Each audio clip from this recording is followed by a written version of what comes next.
Bonjour à tous, David Guillon, avocat au barreau de Montpellier. Et aujourd'hui, j'échange avec mon confrère Nancy Rizacher du barreau d'Épinal. Bonjour Nancy.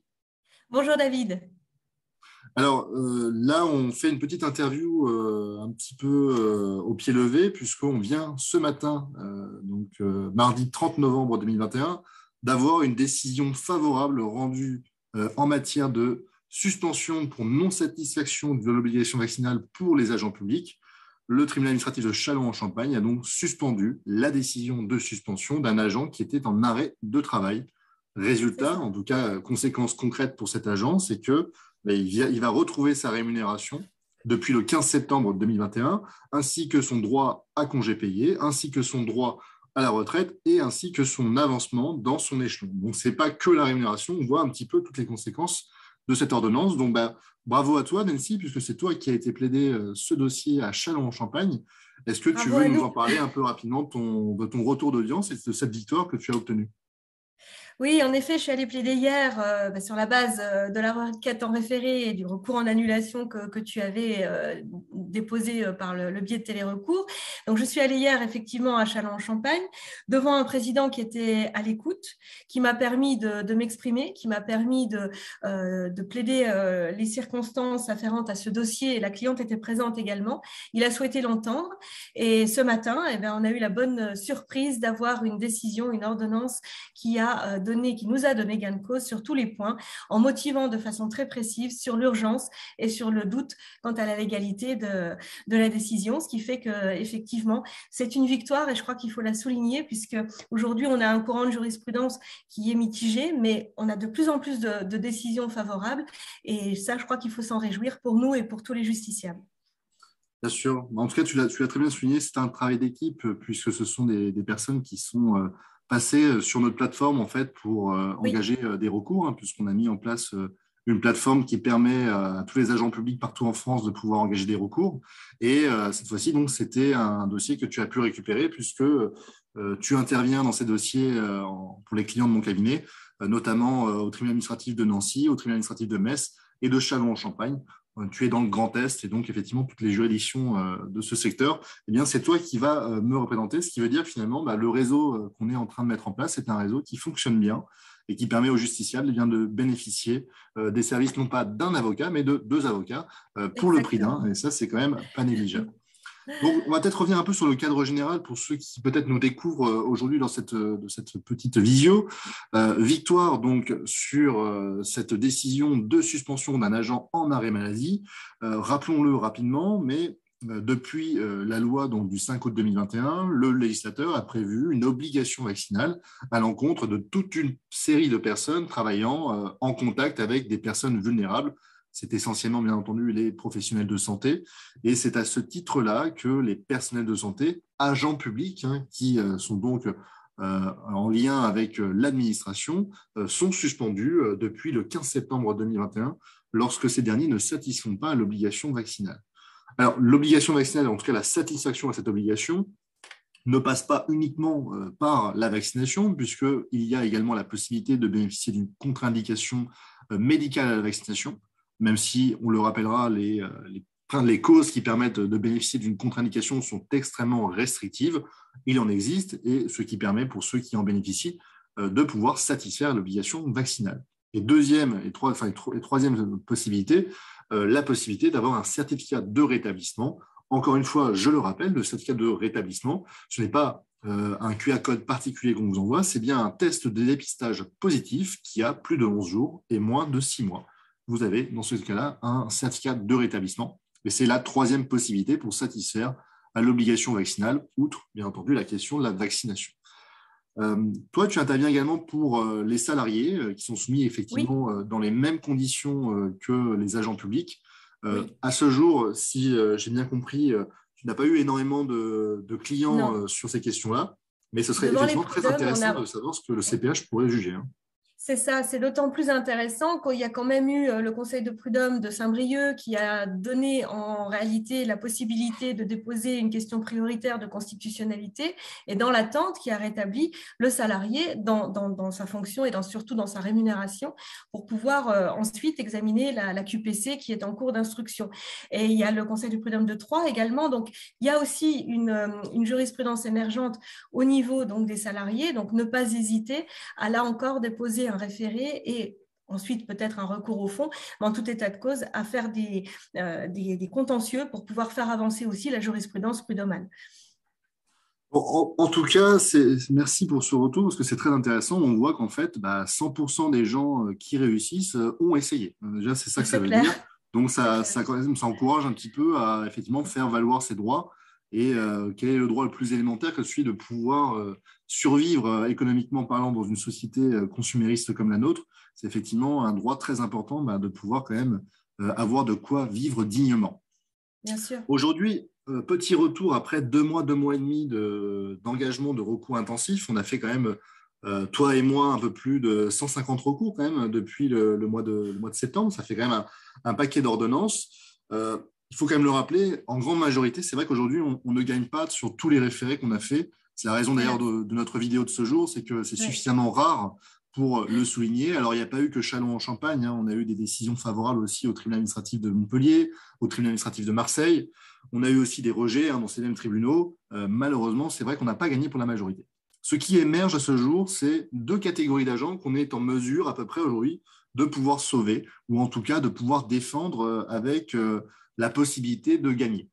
C'est notamment les agents qui sont en arrêt maladie depuis ou avant le 15 septembre 2021.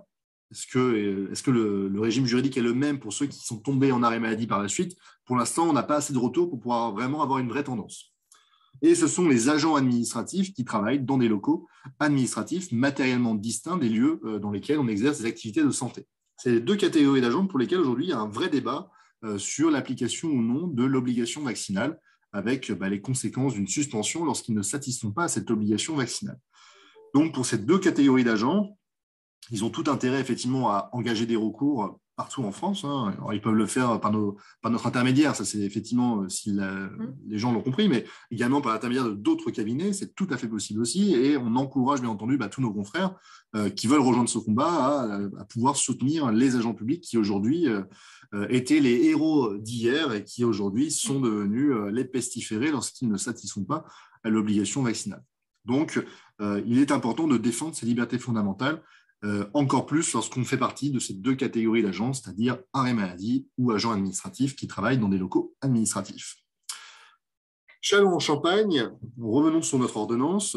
Alors, on a discuté il y a quelques minutes, la condition d'urgence, qui est vraiment variable d'un tribunal à un autre, puisque dans cette ordonnance qu'on va mettre à disposition, bien entendu, sur le site internet, sur ton site et sur le mien, vous pourrez la télécharger librement en accès libre.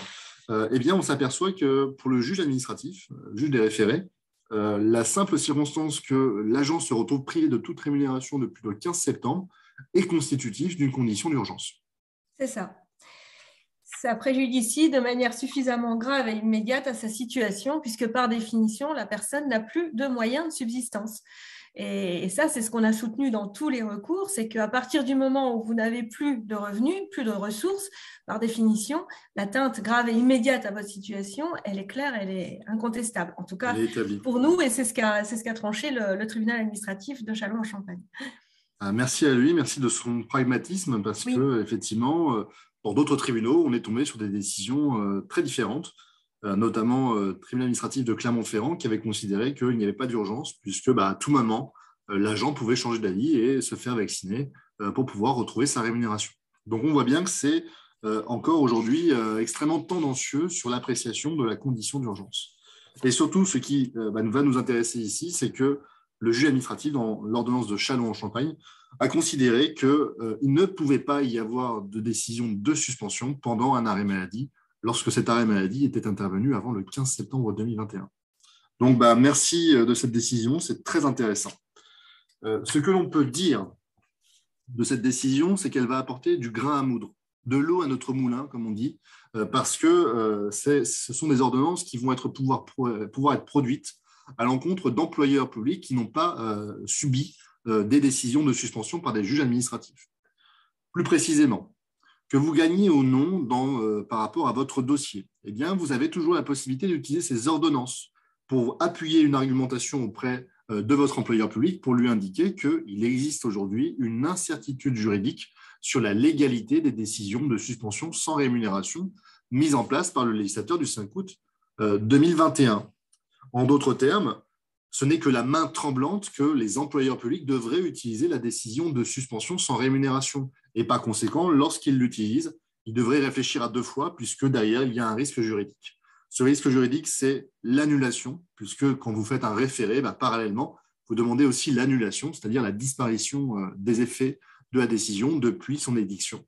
En d'autres termes, si jamais vous gagnez sur le fond, eh bien, ce sera la reconstitution de l'ensemble de votre carrière depuis le 15 septembre, date de la suspension, jusqu'à l'annulation prononcée par le juge, avec derrière le versement des traitements, les droits à congés payés, les droits à la retraite, l'avancement et l'ancienneté dans l'échelon, mais également tous les préjudices qui pourraient résulter de cette situation. Ce serait notamment le cas, par exemple, s'il y avait un préjudice moral, s'il y avait un préjudice d'endettement qui aurait pu résulter de la situation résultant directement et de manière certaine de la décision de suspension. Les conséquences sont donc extrêmement importantes pour les employeurs qui devraient donc, dans ces conditions, essayer de privilégier d'autres solutions pour leurs agents publics suspendus, notamment en accordant peut-être des ruptures conventionnelles, des disponibilités d'office, des possibilités de travailler dans des activités accessoires ou encore simplement en ne suspendant pas les agents qui sont des agents administratifs travaillant dans les locaux ou des agents administratifs suspendus pendant des arrêts de travail. Donc, on reviendrait à une application beaucoup plus raisonnée et raisonnable de cette suspension résultant de la loi du 5 août 2021. Alors, qu'est-ce que tu souhaiterais ajouter un petit peu par rapport à ça, Nancy ? Quelques mots, je pense que la résistance, elle est là, il faut qu'elle continue, elle est importante. On s'aperçoit que Châlons-en-Champagne, c'était la première décision, c'est le premier cas sur lequel effectivement la juridiction avait à se prononcer, ce qui augure quand même de bonnes choses, puisqu'un courant jurisprudentiel favorable peut se dégager au fur et à mesure, et que plus il y aura de recours, plus il y aura cette résistance légaliste, toujours, mais qui s'organisera, plus on aura effectivement la possibilité de contrer ces mesures qui sont complètement liberticides et totalement injustes, pour prendre un terme pas forcément juridique, mais où des soignants, encore une fois, comme tu le disais, qu'on applaudissait et dont on saluait le courage, des soignants se retrouvent les parias dans l'hôpital, mais aussi dans la société tout entière. Donc, je pense que, voilà, j'incite tout le monde à nous consulter, puisque la synergie fonctionne parfaitement bien, on est tout à fait complémentaires et on arrive aujourd'hui à défendre les situations qui sont souvent assez compliquées de ces soignants qui, encore une fois, méritent d'être établis dans leurs droits. Non, mais effectivement, tu l'as très bien résumé. En fait, on invite toutes les personnes qui désirent de défendre leur liberté fondamentale. On invite également les confrères à rejoindre ces combats-là, puisqu'effectivement, partout en France, ce combat mérite d'être mené. On sait qu'à Châlons-en-Champagne, visiblement, c'était la première décision qui est intervenue. C'est pas normal. C'est pas normal qu'au 30 novembre 2021, après plus de 2 mois et demi d'application de la loi du 5 août, ça soit la première fois que le tribunal administratif de Châlons-en-Champagne soit amené à se prononcer sur cette question. Donc, on invite forcément les agents publics suspendus à ne pas se résigner, à résister. On invite les confrères à pouvoir également recevoir ces agents publics qui souhaiteraient pouvoir engager ces recours. Et pour ceux qui souhaiteraient effectivement nous rejoindre, on mettra bien entendu les liens dans la description pour que vous puissiez passer par la plateforme qui vous met aujourd'hui dans la mesure de pouvoir engager un recours en moins de 24 heures. Et oui, c'est possible aujourd'hui de garder un très haut niveau de qualité juridique tout en pouvant respecter ces délais extrêmement courts parce qu'il n'y a plus de temps à perdre. Voilà ce qu'on pouvait dire sur ce recours. On va faire un article juridique dessus qui interviendra dans les prochains jours, peut-être prochaines semaines, parce qu'effectivement, on a pas mal de pain sur la planche. Mais en tout cas, on va essayer de faire un article qui résume ce qu'on vient de dire aujourd'hui. On va mettre à disposition cette ordonnance de Châlons-en-Champagne. Et bien entendu, on souhaite bon courage à tous ceux qui nous ont regardés.